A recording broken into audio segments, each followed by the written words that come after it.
Donald Trump's term is in a state of collapse.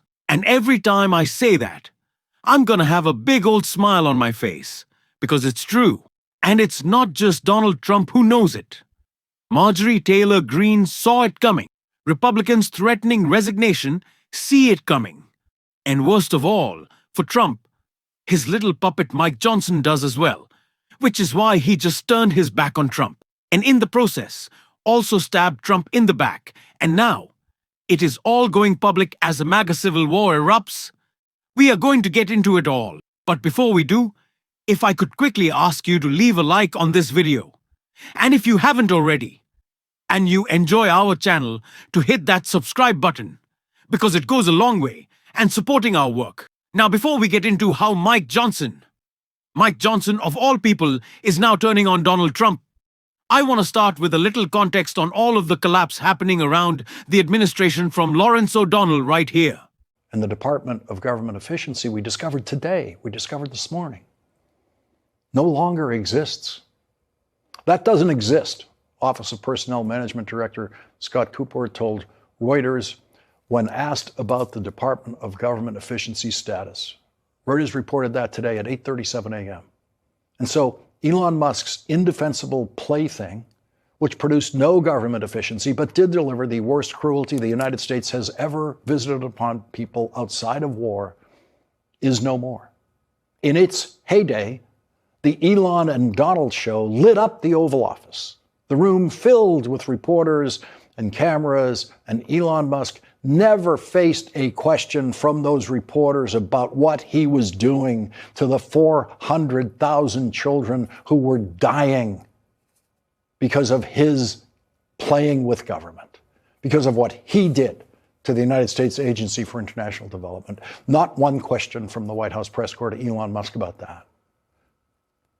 There is no more vivid image of the decline and fall of Donald Trump than the image that was created on Friday with Donald Trump slumped in the Oval Office at the desk in defeat, offering a political surrender to the man who stood beside him in the Elon Musk position, a man 20 years younger than Elon Musk and immeasurably smarter, a man who took over that room as no one before him has ever taken over that room with Donald Trump in it.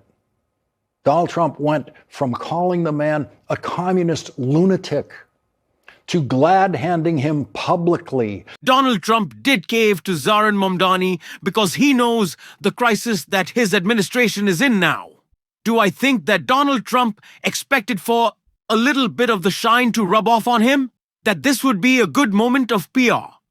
I believe it was more so the case that he was just charmed by the guy. But it just goes to show this man is declawed. He is defamed. He has debased himself publicly because Donald Trump can no longer pretend to be the strong man, especially when he's around an actual man of strength with conviction in his values. Donald Trump always just crumbles immediately. But there are no threats that Donald Trump can duel out anymore.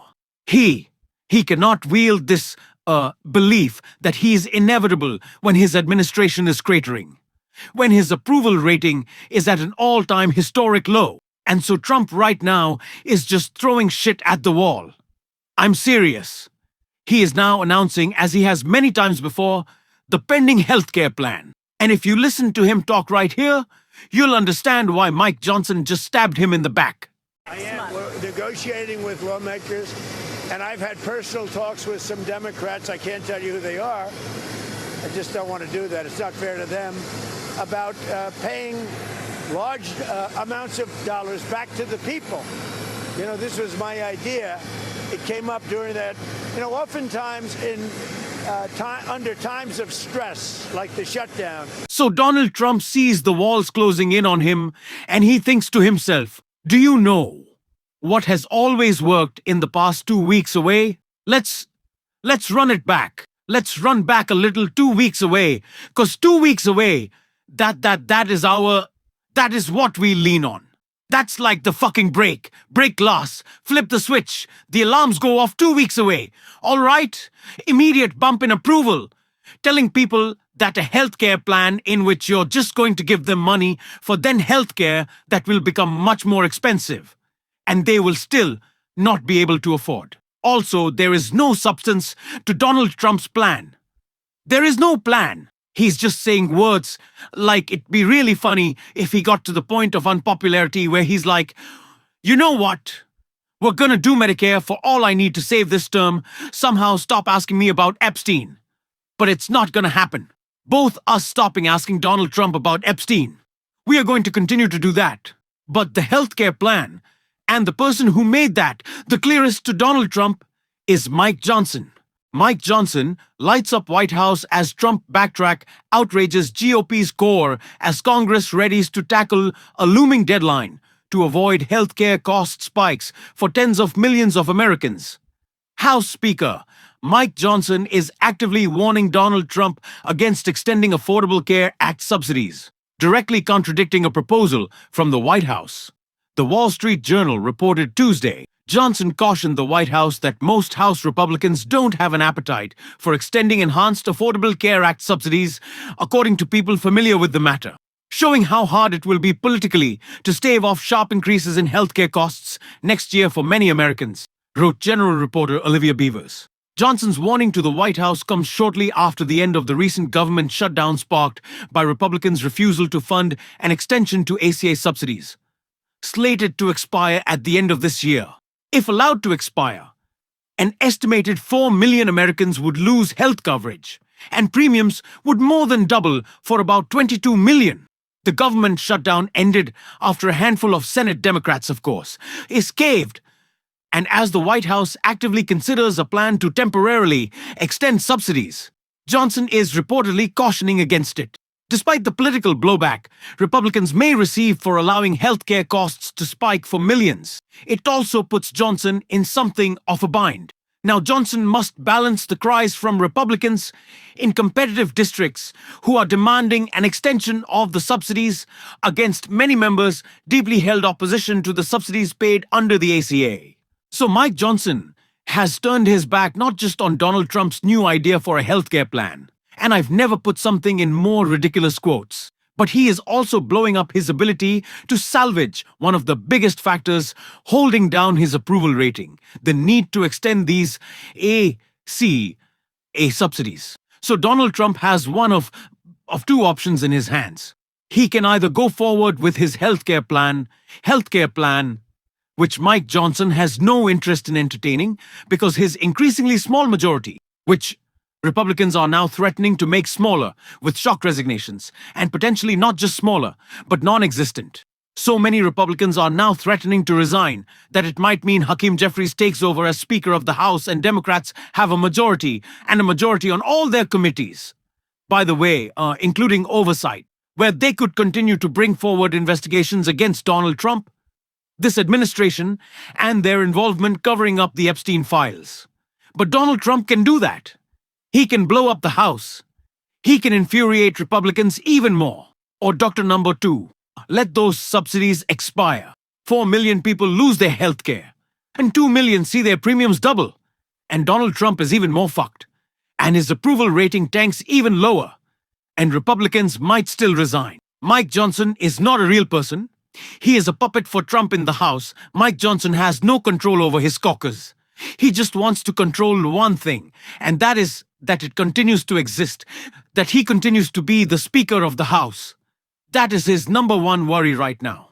And the people who might resign are those who would do so that they didn't have to vote for a new Trump healthcare plan or to extend these subsidies. Yes, they are that evil of individuals that they just want people to lose their health care and die. But we've known that for a while. So Mikejohnson is telling Donald Trump, no, I'm good. Please stop. We don't want to do this anymore, essentially creating a lame duck Congress. Donald Trump is a lame duck president. But what are they going to do? They don't want to do anything. They can't do anything. And Mikejohnson is afraid that whatever he does do will blow up his caucus. Oh my God, can I take a moment for yay? Why it sounds so great. And while all this is happening, what is Donald Trump focused on? More corruption. And Rachel Maddow broke down what you have to know right now. Spoke to him last night, and we're going to be meeting, I believe, in the very near future. Were you planning on going to Brazil, Mr. President? Because this dude's on house arrest with an ankle monitor. He can't leave home. How are you going to be meeting with him in the very near future? I mean, Bolsonaro, they arrested him like 6 a.m. Saturday morning. He was rearrested for the most far-fetched thing in the world, right? Trying to remove his ankle monitor and apparently, they believe, try to flee the country. And Bolsonaro has come up with a story now that the only reason he took a soldering iron to his ankle monitor is because he said he was hallucinating. He said he was having a nervous breakdown because of a change in his medications recently. And that caused him to start hallucinating on Friday night. And that's what happened. He was basically tripping. And so that's what happened, and he can't be held accountable for his actions. But now here's the president of the United States on Saturday confirming that actually on Friday night, Bolsonaro might have been tripping, but he was talking to President Trump at the time. And they were making plans to be together, in Trump's words, in the very near future. He was under house arrest and about to start a 27-year prison sentence. How are you going to be together in the very near future? I mean, when Trump said that, he must have meant that Bolsonaro was coming to America, right? He definitely could not have done that without breaking off his ankle monitor and fleeing the country and going on the lam. And apparently the president of the United States was like, in on the plan? So I spoke last night to the gentleman you just referred to, and we're going to be meeting, I believe, in the very near future. Is that what you thought was going to happen? I mean, in any other presidency, this is like the end, right? This is a show-stopping scandal. A U.S. president who appears to be in on a plan to jailbreak a fugitive former dictator and bring him to America, right? I mean, who knows? Maybe this is all just a big misunderstanding. Maybe it was a different Jair Bolsonaro he was speaking to. I don't know. But with any other president, everything would screech to a halt until this made sense, right? Here, it's just one story today, one more bad news story. As this president, as our president, continues wading through what really is just the worst and weakest period of his own presidency. Does it ever end? Does the corruption and the criminality and all of it, does it ever end? Because I think the answer to that is probably no, unfortunately. But we will continue to call it out on the show, as you know. And if you want to support that, as always, God, I'm tired. It's just, I fucking hate this guy, as always. You can hit that subscribe button, leave a like on this video. If you stuck around at the end, drop a blue heart in the comments. Keep on fighting, y'all. Don't let him silence you until next time. I'll see you soon.